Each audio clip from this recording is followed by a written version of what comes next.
కాంగ్రెస్ అప్రజాస్వామికంగా వ్యవహరిస్తోందని మాజీ ఎమ్మెల్సీ రామచంద్రరావు మండిపడ్డారు. కాంగ్రెస్ ఓడిపోతుందని అసహనంతో ఉంది. అందుకే సిద్దిపేట సభలో అమిత్ షా ఉపన్యాసాన్ని మార్ఫింగ్ చేసి కాంగ్రెస్ సోషల్ మీడియాలో ప్రచారం చేసిందని ధ్వజమెత్తారు. ఇక అమిత్ షా చెప్పని మాటలను మార్ఫింగ్ చేసి వీడియో తీశారు అంటూ ఆయన నిప్పులు చెరిగారు. ఇక సీఎం రేవంత్ రెడ్డికి ఢిల్లీ పోలీసులు నోటీసులు ఇచ్చారనే అక్కసుతోనే బీజేపీ ఫ్లెక్సీలు ధ్వంసం చేశారని ఆరోపించారు. ఇక మార్కింగ్ వీడియో పైన అలాగే బీజేపీ ఫ్లెక్సీల ధ్వంసం చేసిన వారిపైన చర్యలు తీసుకోవాలని స్టేట్ బీజేపీ డీజీపీకి చేసినట్లు తెలిపారు. ఇక ఎక్కడికక్కడ తమ పోస్టర్లను హోర్డింగ్లను చింపివేశారో ఇక డీజీపీకి వివరించామని తెలిపారు.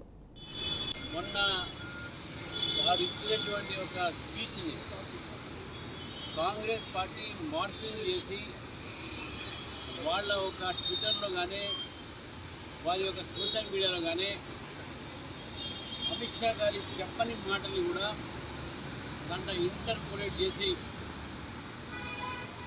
సందర్భంగా ఢిల్లీ పోలీసులు రేవంత్ రెడ్డి గారికి నోటీస్ చేయడం జరిగింది.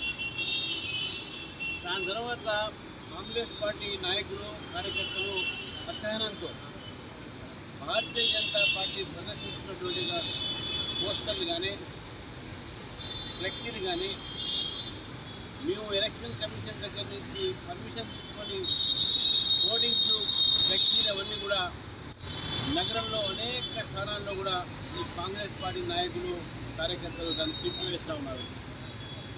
ఇది ఒక ప్రజాస్వామ్యంలో ఒక మంచి మరవడి కాదు. ప్రజాస్వామ్యంలో విధానాల మీద లేకుంటే పార్టీ సిద్ధాంతాల మీద పోరాడాలి. కానీ వారి ముఖ్యమంత్రికి Delhi police notice ఇస్తుందంటే Bharatiya Janata party ఫ్లెక్సీలన్నీ పోస్టర్ని చింపేయడం ఏదుందో ఇది అప్రజాస్వామ్యమైనటువంటి ఒక